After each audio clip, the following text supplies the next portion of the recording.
ये 12 साल की बच्ची एना फ्रैंक की जिंदगी की वो सच्ची कहानी है जिसने पूरी दुनिया की आंखों को नम कर दिया और साथ ही साथ दुनिया को ये भी बताया कि हिटलर ने जो किया उसके लिए उसे कभी भी माफ नहीं किया जा सकता। Turki Bhaijaan studio presenting the diary of Anne Frank. ये कहानी शुरू होती है नेदरलैंड के एम्स्टर्डम शहर से और वक्त होता है सन 1942 का। आज वर्ल्ड वॉर 2 को शुरू हुए पूरे 3 साल हो चुके हैं और इन 3 सालों में हिटलर ने ब्रिटेन को छोड़कर लगभग पूरे यूरोप को अपने कब्जे में ले लिया और नीदरलैंड भी अब उसके कब्जे में है। नीदरलैंड में एक आदमी को दिखाया जाता है जिसका नाम है Otto Frank. Otto Frank Netherland के एम्स्टर्डम शहर में अपने पूरे परिवार के साथ रहता है। वो एक ज्यूस है। हालांकि पहले वो जर्मनी में था, लेकिन जब हिटलर पावर में आया तो वो अपने परिवार की सुरक्षा के लिए पूरे परिवार के साथ यहाँ पर शिफ्ट हो गया। लेकिन अब नीदरलैंड भी हिटलर के कब्जे में है और हिटलर हर ज्यूस को मार देना चाहता है। ऑटो फ्रैंक भी ज्यूस है, इसीलिए वो अपने परिवार को बचाने के लिए एक मसालों की फैक्ट्री के ऊपर शेल्टर लेता है। दरअसल इस फैक्ट्री में एक हिडन दरवाजा होता है जो ऊपर कमरों तक जाता है। ये 3 फ्लोर की एक बिल्डिंग होती है और यहाँ पर ऑटो फ्रैंक अपनी बड़ी बेटी मार्गो फ्रैंक, छोटी बेटी एना फ्रैंक और अपनी पत्नी एडिथ फ्रैंक के साथ छुप जाता है। एना फ्रैंक का नेचर बहुत ही चुलबुला होता है, बहुत होनहार होती है। स्कूल में वो हर तरह की गेम्स में, हर तरह के कंपटीशन में पार्टिसिपेट करती है। उसे खेलने का, बातें करने का, हंसने हंसाने का बहुत शौक होता है। वो अपने चारों तरफ हमेशा इसी तरह का माहौल रखती है। लेकिन अब सब कुछ बदल चुका है क्योंकि ये एक ऐसे घर में है जहाँ पर ये बिल्कुल भी आवाज नहीं कर सकते। एना के फादर ऑटो फ्रैंक सबको कहते हैं कि यहाँ पर वर्कर 8:30 बजे आते हैं और शाम को 5:30 बजे तक रहते हैं और इस बीच में यहाँ पर कोई भी शोर नहीं करेगा। यहाँ तक कि हल्की आवाज में भी हम एक दूसरे से बात नहीं कर सकते। सबको अपने जूते उतारने होंगे, कोई फ्लोर पर चलेगा भी नहीं। जो जहाँ पर है वो वहीं पर बैठा रहेगा। हम में से कोई भी कभी भी कचरा खिड़की से बाहर नहीं फेंकेगा। हम दिन के वक्त यहाँ पर पानी यूज नहीं कर सकते, यहाँ तक कि फ्लश भी नहीं चला सकते क्योंकि पानी की पाइप नीचे से जाती है, किसी को भी शक हो सकता है। और ना ही हम यहाँ पर दिन के वक्त खाना बना सकते हैं। जो भी काम हमें करने होंगे वो सुबह 8 बजे से पहले, जब तक यहाँ पर वर्कर नहीं आते, और शाम को 6 बजे के बाद, जब तक आखिरी वर्कर यहाँ से नहीं चला जाता, उसके बाद ही करने होंगे। इस बीच में यहाँ पर पूरी तरह से साइलेंस होना चाहिए क्योंकि अगर किसी को पता चल गया कि यहाँ पर ज्यूस लोग छुपे हैं तो हिटलर की नाजी सेना इन सब को यहाँ से पकड़ कर ले जाएगी और बंदी बना लेगी। यहाँ पर फ्रैंक फैमिली के अलावा एक और फैमिली होती है और ये होती है वैन फैमिली। इनका एक लड़का भी होता है जिसका नाम होता है पीटर वैन। और जब यहाँ पर सब बातें कर रहे होते हैं तभी बाहर सायरन की आवाज आती है और ये गाड़ी का सायरन होता है और ये आवाज सुनते ही सबके दिल की धड़कनें थम जाती है और जो जिस पोजीशन में होता है वो वैसे ही पत्थर की मूर्ति बन जाता है क्योंकि हिटलर के लोग चारों तरफ ज्यूस लोगों को ढूंढ रहे होते हैं, लेकिन यहाँ पर कोई भी नहीं आता। दरअसल एना फ्रैंक के पिता ऑटो फ्रैंक एक अच्छे इंसान हैं और साथ ही साथ वो एक बहुत बड़े बिजनेसमैन भी हैं और उन्हीं के साथ काम करने वाले 6 लोग इस सब में उनकी मदद कर रहे होते हैं। इन 7 लोगों को यहाँ पर जिस भी चीज की जरूरत होती है वो 6 लोग इन सब के लिए अरेंज करते हैं।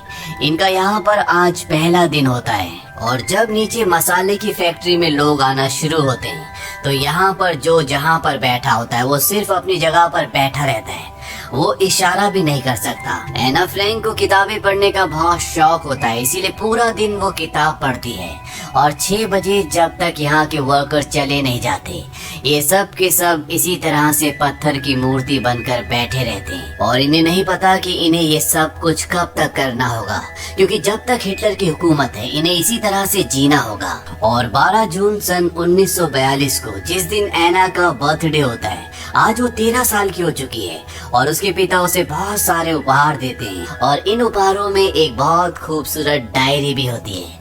एना ये डायरी देखकर बहुत खुश हो जाती है।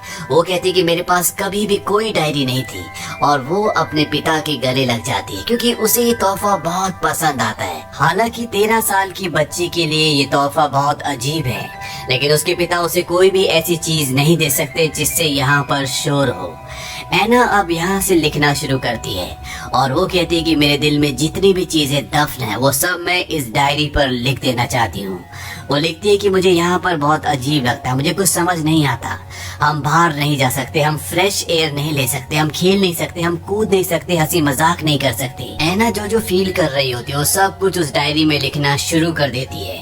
यहाँ पर ऐना के साथ जो दूसरा लड़का है जिसका नाम पीटर है, जो 16 साल का है, वो किसी से ज्यादा बात नहीं करता। उसकी एक बिल्ली होती है, वो हमेशा उसी के साथ रहता है। ऐना फ्रैंक और उसके बीच में हमेशा नोक झोंक लड़ाई झगड़ा होता रहता है। और ऐना अपनी डायरी में ये भी लिखती है कि काश पीटर एक लड़की होती तो मैं उससे ज्यादा बात कर सकती, क्योंकि ऐना को बात करना, हंसना, खेलना, कूदना बहुत पसंद है। वो हर किसी से आर्गुमेंट्स करती है और पीटर के डैड से ये भी कहती है कि वो आगे चलकर एक्ट्रेस, डांसर और एक राइटर बनना चाहती है।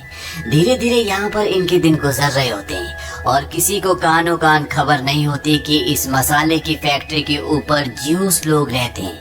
लेकिन कभी कभी यहाँ पर इन्हें बॉम्ब फटने की आवाज भी सुनाई देती है और जब भी इन्हें ऐसी आवाज आती है तो ये सब के सब पूरी तरह से खामोश हो जाते हैं। यहाँ पर कई महीने बीत जाने के बाद जिन लोगों ने इन्हें यहाँ पर छुपाया होता है वो किताब के अंदर इनके लिए एक हिडन रेडियो लेकर आते हैं और ये सब के सब उस रेडियो के चारों तरफ खड़े हो जाते हैं क्योंकि ये न्यूज सुनना चाहते हैं कि बाहर क्या चल रहा है। लेकिन जैसे ही रेडियो को ऑन किया जाता है उसमें एक गाना बजता है और आज कई महीनों के बाद इन्होंने कुछ गाना सुना है, कुछ इन्होंने ऐसा सुना है जिससे ये अपनी इस दुनिया से, जहाँ पर ये घर के अंदर कैदी है, पूरी तरह से दिमागी रूप से बाहर आ जाते हैं और ये सब के सब यहाँ पर डांस करते हैं। हालांकि इन्होंने ये रेडियो यहाँ पर बीबीसी की न्यूज सुनने के लिए मंगवाया है, इस उम्मीद के साथ कि कभी न कभी इन्हें इस रेडियो पर वो न्यूज सुनने को मिलेगी जिसमें कहा जाएगा कि नीदरलैंड अब हिटलर के कब्जे में नहीं है और ये सब के सब इस घर से बाहर आ सकेंगे। अब एक रात को जब ये सब के सब रेडियो सुन रहे होते हैं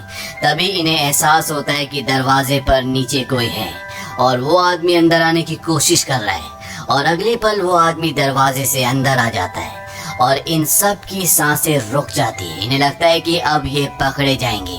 वो आदमी चारों तरफ तलाशी लेता है और कुछ देर के बाद वो चला जाता है। दरअसल ये एक चोर था जो यहाँ पर चोरी करने के लिए आया था और उसे वो दरवाजा नहीं मिलता जिससे वो ऊपर आ सके। इस वजह से इन सब की जान बच जाती है क्योंकि अगर उसे पता चल जाता कि यहाँ पर ज्यूस लोग रहते हैं तो वो जर्मन्स को बता देता और इन सब को पकड़ लिया जाता। और कुछ दिनों के बाद यहाँ पर एक और ज्यूस डेंटिस्ट को लाया जाता है ताकि उसकी भी जान बच सके। यहाँ पर ये अब 8 लोग हो चुके हैं और वो डेंटिस्ट इन्हें बताता है कि बाहर बहुत बुरी हालत है। हर रोज कई हजारों ज्यूस लोगों को जर्मनी के लोग पकड़ कर ले जाते हैं, उनका कभी कुछ पता नहीं चलता। ज्यूस बच्चे जब स्कूल से घर पहुंचते हैं तो उन्हें उनकी फैमिलीज नहीं मिलती क्योंकि यहाँ पर जर्मनी के नाजीज पूरी की पूरी ज्यूस फैमिली को गायब कर देती है, उन्हें कंसंट्रेशन कैंप पे भेज देती है जहाँ पर अधिकतर ज्यूस लोगों को मार दिया जाता है। यहाँ पर इन्हें छुपे हुए कई महीने हो चुके हैं और बाहर के हालात जो पहले थे अब वो बद से बदतर हो चुके हैं। हालांकि ऑटो फ्रैंक जाने माने बिजनेसमैन होते हैं लेकिन घर छोड़ने से पहले उन्होंने आसपास ये खबर फैला दी थी कि वो हमेशा के लिए स्विट्जरलैंड जा रहे हैं, इसीलिए उन्हें ढूंढा नहीं जाता। ऐना को यहाँ पर ये भी पता चलता है कि उसके जो यहाँ पर दोस्त थे उन सबको नाजी सेना ने पकड़ लिया और अब वो सब के सब कंसंट्रेशन कैंप में हैं। इस बात से ऐना को बहुत दुख होता है और रात को जब ऐना सो रही होती है तो उसे अपनी बेस्ट फ्रेंड हैना का सपना आता है जो कंसंट्रेशन कैंप में है और वो ऐना से मदद मांग रही है। ऐना इस सपने से बहुत ज्यादा डर जाती है और वो अपने डैड के पास जाती है और ऐना उस रात अपने डैड के पास ही सोती है। यहाँ पर धीरे धीरे वक्त के साथ पीटर और ऐना की दोस्ती प्यार में बदल जाती है। ये दोनों अब एक दूसरे को प्यार करते हैं। हालांकि इनके पेरेंट्स इन्हें समझाते कि अभी इन सब चीजों के लिए तुम बहुत छोटे हो, लेकिन ये दोनों किसी की बात नहीं सुनना चाहते। और ये साल होता है सन 1944। ऐना 15 साल की हो चुकी है और आज इन सब को यहाँ पर पूरे 2 साल हो गए। इन 2 सालों में इन्होंने इस बिल्डिंग से बाहर कदम भी नहीं रखा और इन 2 सालों में ये सब के सब यहाँ पर डर के साए में जिए हैं। 6 जून 1944 को जब ये सब के सब रेडियो सुन रहे होते हैं तो इनकी खुशी का ठिकाना नहीं रहता। रेडियो में बताया जाता है कि अलायंस देश की फौजें यहाँ तक पहुँच चुकी हैं। वो नेदरलैंड में जर्मनी की फौजों से लड़ रही है और बहुत जल्दी नेदरलैंड पूरी तरह से आजाद हो जाएगा। और ये न्यूज सुनने के बाद ये सब के सब यहाँ पर खुश हो जाते हैं। इन्हें यकीन हो जाता है कि इस साल ये किसी भी तरह से यहाँ से निकल जाएंगे और आजाद पंछियों की तरह इस दुनिया में उड़ेंगे। लेकिन 4 जुलाई सन 1944 को सब कुछ बदल जाता है। यही नीचे काम करने वाले एक आदमी की पत्नी, जिसका नाम लीना होता है, जिसे पता होता है कि ऊपर 8 जूस छुपे हुए हैं, वो जर्मन्स को फोन करके ये इन्फॉर्मेशन दे देती है और अगले कुछ ही मिनटों में जर्मन ऑफिसर्स उस जगह पहुंच जाते हैं जहां पर ये 8 के 8 छुपे होते हैं और वो इन सब को वहां पर पकड़ लेते हैं। वो कहते हैं तुम्हारे पास 5 मिनट है, अपना अपना सामान पैक कर लो। और इन सब को ऐसा करना पड़ता है। इन सब के दिल में एक उम्मीद जागी थी कि शायद ये आजाद हो जाएं, लेकिन अब इनकी सारी उम्मीदें टूट चुकी है। इनके 2 सालों की मेहनत पूरी की पूरी पानी में बह चुकी है। यहाँ पर एक जर्मन ऑफिसर लकड़ी का एक बक्सा देखता है और वो एना फ्रैंक के डैड ऑटो फ्रैंक को कहता है कि इसके अंदर क्या है। वो कहता है कि मेरी कुछ यादें हैं और जब वो उसे खोलता है तो वो देखता है कि ये ऑटो फ्रैंक का बॉक्स है। दरअसल ये उसे वर्ल्ड वॉर 1 के वक्त मिला था, जब वो जर्मनी की सेना में एक लेफ्टिनेंट था। और ये देखने के बाद, ये जानने के बाद वो कहता है कि तुम अपना वक्त ले सकते हो, जब तुम्हारा सामान पैक हो जाए तब हमें इन्फॉर्म कर देना। यहाँ पर एना फ्रैंक की जो डायरी होती है, जो पिछले 2 सालों से लिख रही है, जर्मन ऑफिसर उसी के सामने जमीन पर बिखेर देता है। उसमें बहुत सारे पेजेस भी होते हैं जो पिछले 2 सालों में एना ने लिखे। और जब इनका सारा सामान पैक हो जाता है तो जर्मन ऑफिसर्स इन्हें यहाँ से ले जाते हैं और इन सब को रेलवे स्टेशन ले जाया जाता है, जहाँ से इन सब को वेस्टरबॉर्ग कैंप भेजा जाता है और इस जगह से लोगों को अलग अलग कैंप्स में भेजा जाता है। एना और उसके पूरे परिवार को एस बैरक्स में रखा जाता है। ये वो बैरक है जहाँ पर क्रिमिनल्स को रखा जाता है। हालांकि इन्होंने कोई गुनाह नहीं किया, फिर भी इन्हें उस बैरक्स में रखा जाता है। यहाँ पर किसी की कोई बात सुनने वाला नहीं है। जो एक बार जर्मन्स ने कह दिया, इन सब को वही करना होगा, चाहे वो सही हो या गलत। यहाँ पर ह्यूमन राइट्स जैसी कोई चीज नहीं है। इन सब से यहाँ पर काम करवाया जाता है। एना फ्रैंक की यहाँ पर 2 बहनों से मुलाकात भी होती है, जेनी और लिएंटेस से। और साथ ही साथ यहाँ पर वो बच्चे जिनके पेरेंट्स अब इस दुनिया में नहीं रहे, उन सबको यहाँ पर पढ़ाया जाता है। और वहाँ पर एना फ्रैंक उन सब बच्चों को कहानी सुनाने के लिए जाती है, जहाँ पर एना फ्रैंक की वहाँ पर पढ़ाने वाली टीचर से दोस्ती भी हो जाती है। लेकिन अगले दिन इन्हें बताया जाता है कि तुम सबको अब यहाँ से दूसरी जगह भेजा जाएगा। दरअसल ये सिर्फ वो जगह है जहाँ पर सबको इकट्ठा किया जाता है और इसके बाद यहाँ से अलग अलग कैंप्स में अलग अलग जगह पर लोगों को भेजा जाता है। और एना के पूरे परिवार को पोलैंड के ऑस्विट्ज कंसंट्रेशन कैंप में भेजा जाता है। यहाँ पर इन सब को अलग अलग कर दिया जाता है, यानी कि मेल्स को अलग और फीमेल्स को अलग।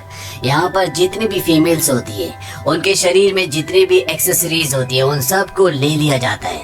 यहाँ तक कि उनके चश्मों को भी, सबके कपड़े उतारे जाते हैं, उन सब के बालों को बुरी तरह से काट दिया जाता है। और यहाँ पर सबको कैदियों की ड्रेस मिलती है, यानी कि ये सब यहाँ पर कैदी हैं।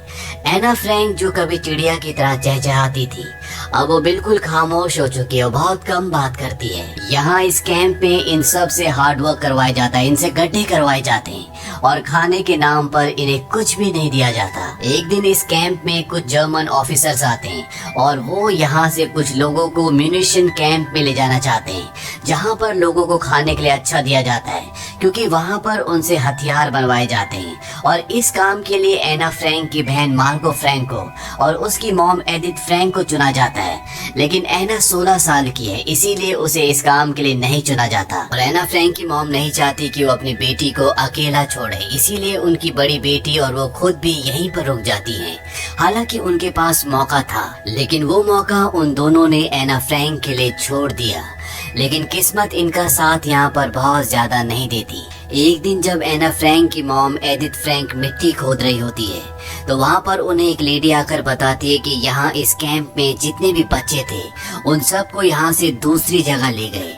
और ये बात सुनकर एना फ्रैंक की मॉम पूरी तरह से टूट जाती है। वो वही मिट्टी पर गिर जाती है, क्योंकि वो जानती है कि शायद वो अपनी बेटियों से अब कभी ना मिले। लेकिन जर्मन सैनिकों के दिल में यहाँ पर बिल्कुल भी दया रहम नहीं होता। वो उसे उठने के लिए कहते हैं और एना फ्रैंक की मॉम को उठकर एक बार फिर से काम करना पड़ता है।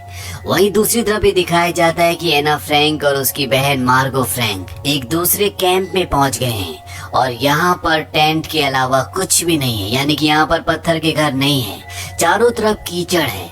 और रात को इन सब को यहीं पर सोना पड़ता है। इस कैंप का नाम बेर्गन बेल्सन होता है।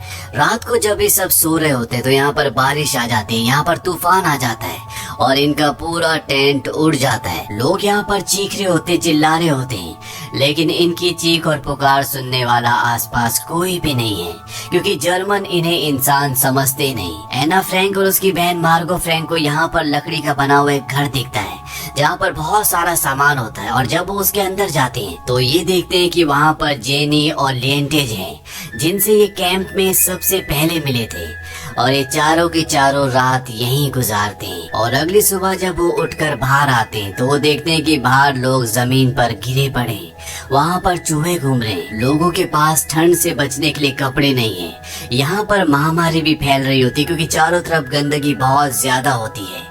और एना जो कि हमेशा खुश रहती थी, अब वो हर एक कदम कांपते हुए चलती है क्योंकि वो बहुत कमजोर हो चुकी है, क्योंकि यहाँ पर जर्मन सैनिक इन्हें खाने के लिए कुछ भी नहीं देते।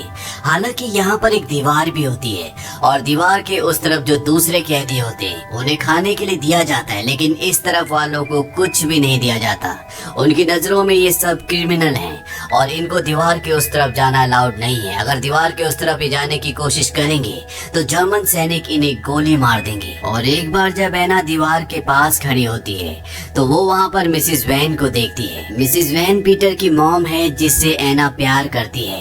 एना मिसिस वैन को अपने गले से लगा लेती है क्योंकि 2 सालों तक ये सब के सब एक ही घर में छुपे हुए थे। इसके बाद मिसिस वैन मार्गो के पास आती है और वो देखती है कि मार्गो बहुत ज्यादा बीमार है। दरअसल वो भी यहाँ पर महामारी की चपेट में आ चुकी है क्योंकि यहाँ पर इस कैंप में बहुत सारे लोग बीमार होते हैं और मार्गो की हालत बहुत ज्यादा खराब है। मिसिस वैन इन्हें यहाँ पर ये भी बताती है कि तुम्हारी मॉम अब इस दुनिया में नहीं रही, जर्मन्स ने उन्हें मार दिया। हालांकि एना मार्गो के सामने कहती है कि इनकी बातों पर विश्वास मत करो, हमारी मॉम जिंदा है, लेकिन अंदर ही अंदर वो जानती है कि सच यही है कि उनकी मॉम अब इस दुनिया में नहीं रही। एना को एक रात को दीवार के दूसरी तरफ अपने स्कूल की दोस्त जो उसकी बेस्ट फ्रेंड है जिसका नाम हैना है, जिसे उसने एक रात को सपने में देखा था और वो बहुत डर गई थी, वो दिखती है। हैना उससे पूछती कि तुम्हें तो स्विट्जरलैंड में होना चाहिए था।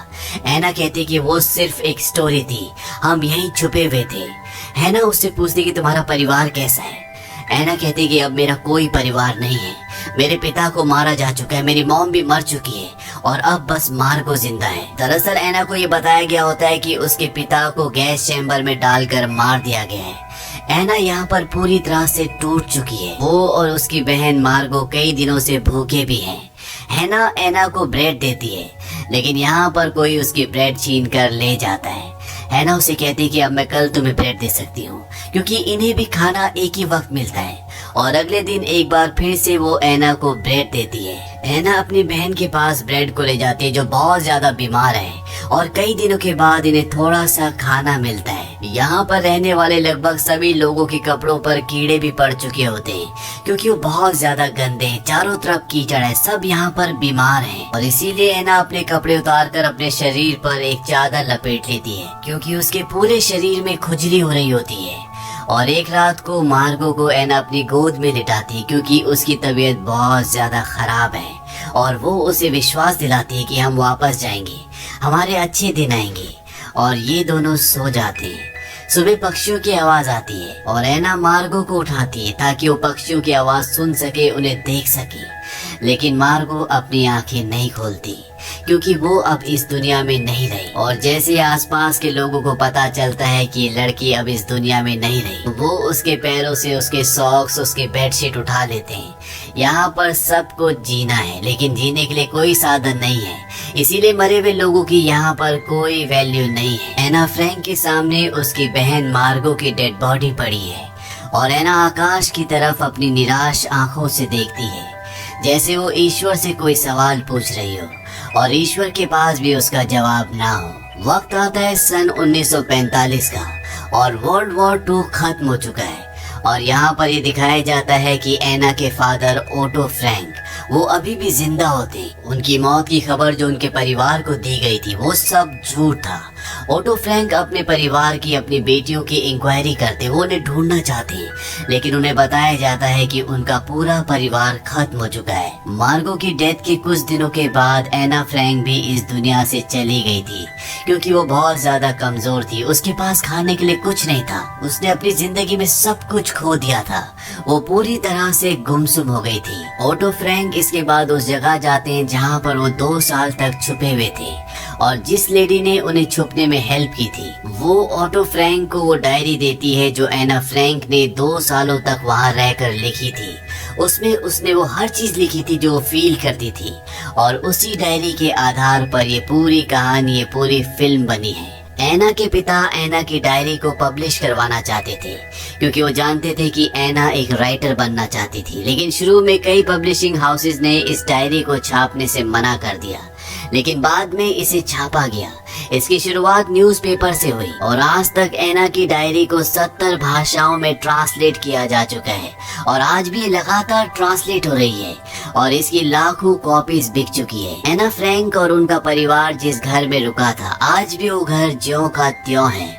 वहाँ पर आज भी वो फोटोज लगी हुई हैं जो एना ने फिल्म स्टार्स की वहाँ पर लगाई थी। ये वो खुफिया दरवाजा है जो बाहर से एक बुक सेल्फ दिखता है, लेकिन ये ऊपर कमरों तक जाता था, यानी कि यहाँ से सीढ़ियाँ शुरू होती थी। हर साल लाखों लोग इस म्यूजियम को, इस घर को देखने के लिए आते हैं, और ये घर इस बात का प्रतीक है कि हिटलर ने इस धरती को ऐसा जख्म दिया है जो तब तक इस धरती पर रहेगा जब तक इस धरती पर इंसान रहेंगे। हिटलर ने लगभग 60 लाख यहूदियों को, यानी ज्यूस लोगों को बिना किसी कसूर के मरवा दिया था, और लगभग 1.5 करोड़ लोग इससे अफेक्टेड हुए थे, जो जिंदा तो थे लेकिन उनके पास अब कुछ भी नहीं बचा था।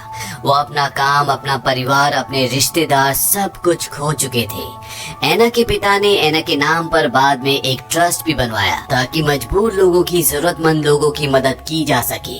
जिस घर में एना अपने परिवार के साथ छुपी थी, जिसे आज लोग एना फ्रैंक हाउस के नाम से जानते, जो कि म्यूजियम है, 1957 में इसे तोड़ने की कोशिश भी की गई थी, लेकिन लोगों ने इसके प्रति एक आंदोलन किया और उस घर को बचा लिया, जो आज एक म्यूजियम बन चुका है। तो ये थी एना फ्रैंक की जिंदगी की एक सच्ची दर्द भरी कहानी। उम्मीद करते हैं कि ये कहानी, ये बायोग्राफी आपको पसंद आई होगी।